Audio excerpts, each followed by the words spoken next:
Namaste all of you. In the last classes, we have discussed about error of a sum, difference and product.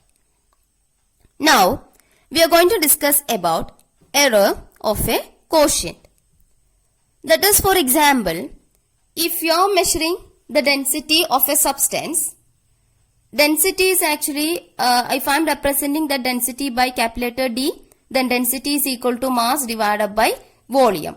So it is actually the ratio of mass and volume.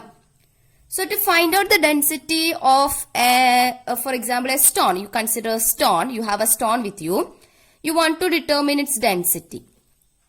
So first of all, you want to determine its mass of that stone, then you want to know about its volume. Then only you can calculate this density as a ratio of mass and volume. Right. So for that, first of all, you want to measure the mass of that stone. There can be some errors in that measurement. And you want to measure the volume of that stone. There can also be some errors in that measurement. Okay. So hence there will be some error, or there will be some errors in the measurement of density or in the calculation of density. Because density is calculated by using this formula. So if there are errors in the measurement of mass and in the measurement of volume, there will be some errors in the measurement of or in the calculation of density. Okay, so in general, instead of this mass and volume, okay, there can be some other quantities. There can be some force, area, like that. Any other two quantities can be either, not two, many quantities can be there in a quotient form. So in general, let A be a physical quantity and B be another physical quantity. Okay, then let, when we are taking the ratio of these two, let we are getting Z, which is equal to A by B. Okay, so I am taking this as equation number 1. Z is equal to A by B. Okay, we have two physical quantities. One is A, another one is B. Then when we are finding out the ratio of these two physical quantities, let we get the result as Z is equal to A by B.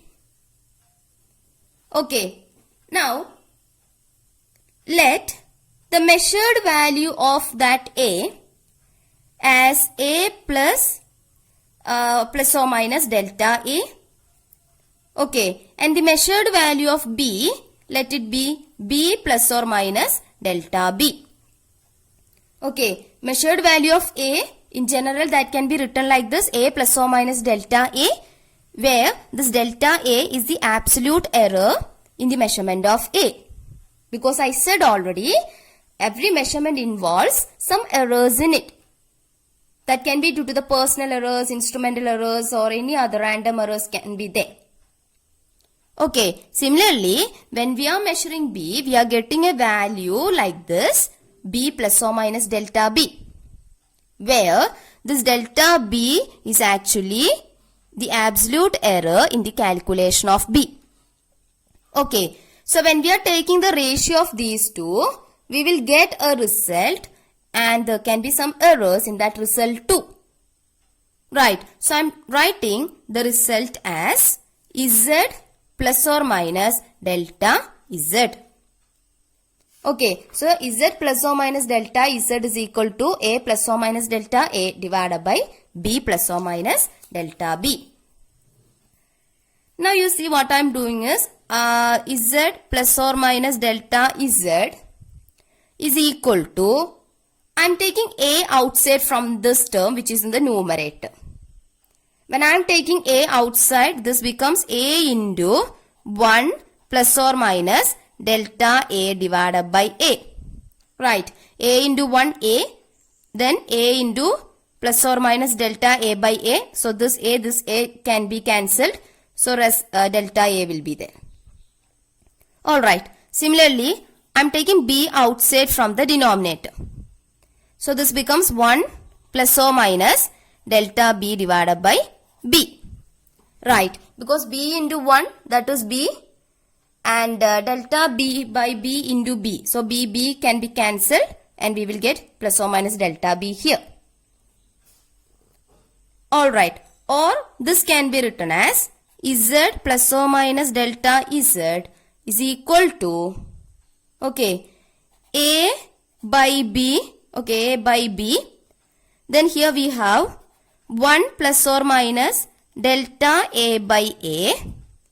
Then what I am doing is, I am taking this 1 plus or minus delta B by B, which is in the denominator, to the numerator. So it is actually raised to 1 now, 1 plus or minus delta B by B all raised to 1. Because any value raised to 1 is that value itself. Alright. Then, when I am taking this 1 plus or minus delta B by B all raised to 1 to the numerator, what happens? This 1 becomes minus 1. Right. So I can write here 1 plus or minus delta B divided by B all raised to minus 1. Now, you see, you might have studied binomial expansion in mathematics. So by using that, we can write 1 plus x. This x can be of any other quantity or value. Okay, 1 plus x all raised to minus n can be approximately written as 1 minus nx when x is very less. Okay, this is what you are studying in mathematics. Similarly, 1 minus x all raised to minus n. This n can be 1, 2, 3, okay, any value. 1 minus x all raised to minus n can be approximately written as 1 plus nx if x is very less. Okay, so while we are using these two mathematical concepts, we can combine these two. Then we will get 1 plus or minus x all raised to minus n. I have just combined these two expressions. Okay, 1 then plus or minus x all raised to minus n can be approximately written as 1 minus or plus, so minus or plus nx. Okay, if x is very less, we can write 1 plus or minus x all raised to minus n as 1 minus or plus nx. Okay, now you see, in our expression, z plus or minus delta z is equal to a by b into 1 plus or minus delta a by a into 1 plus or minus delta b by b all raised to minus 1. This raised to minus 1 is only for this 1 plus or minus delta b by b. Okay, now you see this term delta b by b. Delta b, no, it's the absolute error in the measurement of b. So this delta b is very small comparing to b. So denominator is more than the numerator. While we are calculating this delta b by b, this will be very less. That is, delta b by b will be very less value. It will be a very less value. Okay, so we can take this approximation here. Because 1 plus or minus x all raised to minus n can be written as 1 minus or plus nx when x is very less. Similarly, here 1 plus or minus, in the place of x we have delta b by b, okay, all raised to minus 1. So in the place of n we have this 1. And here delta b is very less and delta b by b will be very less. Okay, so when we are expanding this term binomially, we can take this approximation and we can we can take this approximation here too. Okay, so here delta b by b is very less. So we can take this approximation, binomial expansion. We can apply this type of binomial expansion to this term. Okay, so what will be that expression? You see, z plus or minus delta z is equal to a by b into 1 plus or minus delta a by a into, now 1 plus or minus x. Here it is delta b by b all raised to minus n. So here it is minus 1. So x is delta b by b and n is 1.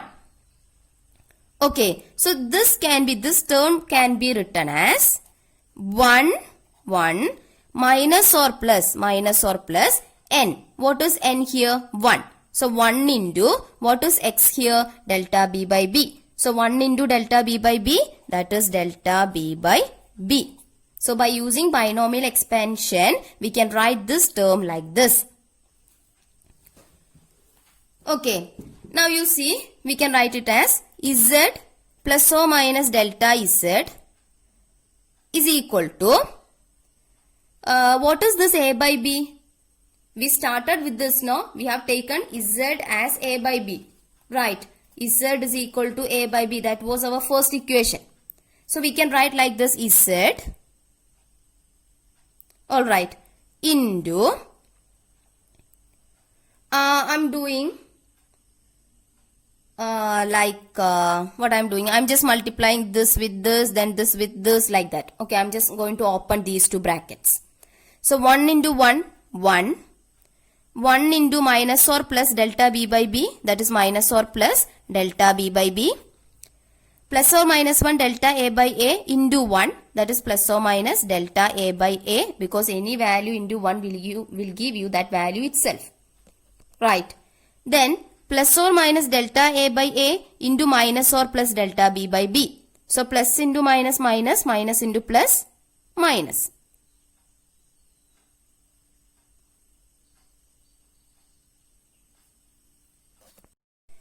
And this plus into plus becomes plus, minus into minus becomes plus. So in general, this can be written as plus or minus or plus. Okay, delta a by a into delta b by b. Because this delta a by a can be, it is like plus or minus, and this is also like minus or plus. Okay, so this can be plus, either plus or minus. This can also be either minus or plus. So in general, we can write it as plus or minus or plus delta a by a into delta b by b. Now you see, this delta a by a, it is a very small value. Similarly, this delta b by b, it is also very small, because delta a by a is very less and delta b by b is also very less. Okay, because delta a is the absolute error in the measurement of a, and delta b is the absolute error in the measurement of b. So delta a by a will be very less and delta b by b will be very less, because a and b are very much greater than delta a and delta b respectively. Okay, so when we are considering the product of these two, that becomes even smaller than the individual values, right? For example, you take this delta a by a as 0.1 and delta b by b as 0.2. So when you are multiplying these two, what will you be getting? You will be getting 0.02. Again a very small value. Okay, so this product, delta a by a into delta b by b, that can be taken as negligibly small. Okay, so we can neglect this term actually. Alright, so we can write this as, I'm taking z outside from this term, z plus or minus delta z now. So this becomes z into 1 plus or minus delta z by z. Right, because z into 1 z, then plus or minus z into delta z by z. This z from the denominator and z from the numerator cancel. So we get delta z only, equal to z into, okay, 1 minus or plus delta b by b. Okay, then what is plus or minus delta a by a. Then I said already we can neglect this product, because that product will be very small, negligibly small. So we can ignore this product. So I'm not writing that now. Now you see this z and this z can be cancelled now. Because when I am taking this z to this side, that comes to the denominator. So this z from the numerator and z from the denominator may cancel each other. Okay, so we will get 1 plus or minus delta z by z is equal to 1 minus or plus delta b by b, then plus or minus delta a by a. Now you see this one and this one can be cancelled now, because when I am taking this 1 to this side, that becomes minus 1. So that minus 1 and this plus 1 can be cancelled. Right. So we can write like this. So when we are taking this 1 to this side, that becomes minus 1. They cancel each other. So we can write like this, plus or minus delta z by z is equal to minus or plus delta b by b plus or minus delta a by a. Or you can write plus or minus delta a by a minus or plus delta b by b. No problem, because it is just like addition and subtraction. No. Okay. So we will get what? Plus or minus delta z by z is equal to plus or minus delta a by a minus or plus delta b by b. Okay. Now you see, what are the 4 maximum possible values of, that is actually here you can see, we are getting actually this in the relative error form. Right. It is actually the relative error in Z, then relative error in A and relative error in B. Okay. So we are getting an expression which is in the relative error form. So the maximum possible values of relative errors are what? This can be plus delta A divided by A. This can be minus delta B by B.